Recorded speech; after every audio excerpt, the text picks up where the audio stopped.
ReefBum is sponsored by Bulk Reef Supply and Ecotech Marine.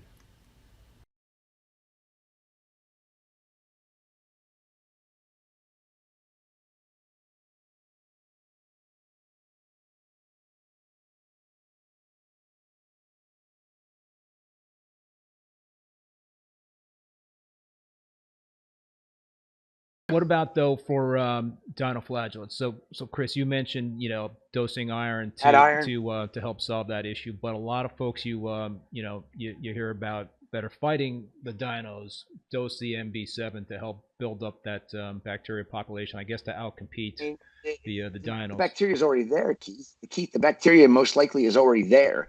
It's just that there's a reason why it's not actually taking care of the dinoflagellates, and it's iron. I'm a firm believer in this. I mean, I've done this more than once now. The first time I did it was when Gene called me and said he had dinos outbreak, and I was like, listen, I got the same problem. We're doing exactly the same method.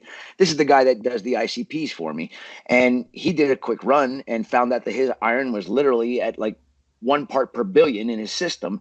And he's like, whoa. And he runs an algae scrubber like I do, almost identical, but on a much like 10 times smaller scale for the size of his system. And the dinos were there, and he realized that the iron level was so low, didn't think anything of it. He dosed enough iron to get it to natural seawater levels, and he was gone until Sunday. And when he came back, he told me that the whole entire smell of his office, where the tank's main sump is, was different. It didn't have the same smell to it. And he looked at his tank and he's like, it was crystal clear. There was not a bit of dinoflagellates anywhere in the entire system. No bubbles, no nothing. And the only thing he did was dose iron before he left. And as soon as he told me that, my system is quite large, and for me to add iron to it, I had to add an entire bottle of Julian Sprung's the iron manganese supplement, which would take it from 0 to natural seawater levels, 500 mLs of it. I put it in within 48 hours. I had literally had 0 bubbles left in the entire system. There was no dinoflagellates anywhere to be seen, and it was like my tank had been totally transformed from this, disgusting looking bubbly algae brownies look to it, to you could see all the coralline algae again. You could see all the subtle algae growing on that's on the tiles, and it was just dosing iron. And so I don't want to talk about dinos forever because there's much more interesting things to talk about. But I think I could put a good pin in it. Dinoflagellates is a new problem. Our tanks used to run a minimum of like 78 degrees. If you had metal halides, 82, 84, 86, that was normal. And if you go out to tropical reefs, oh yeah, in the shallows, that's what it is.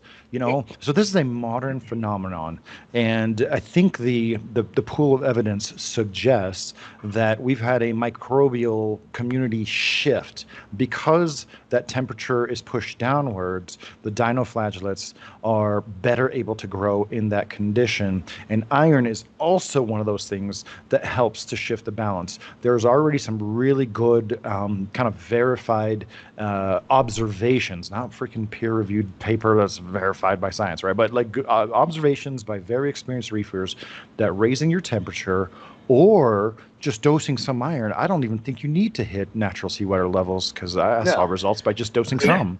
No, you're 100%. Shifting the balance. You don't even need to understand it all the way, right? That's a whole PhD thesis in its own. Just try one of these two things and stop pulling your hair out. One thing I don't know about Microbacter 7, but if it really worked. Like, here's the thing about Microbacter 7. If you dose Microbacter 7 or comparable bacterial additives, it might work for a little bit. But if your temperature is still low or your iron is still low, it's just going to shift back, right? So Microbacter 7 or comparable products might be able to speed things up. But as Gene and Chris and myself have witnessed, without much effort, a little iron seems to just be that magic bullet.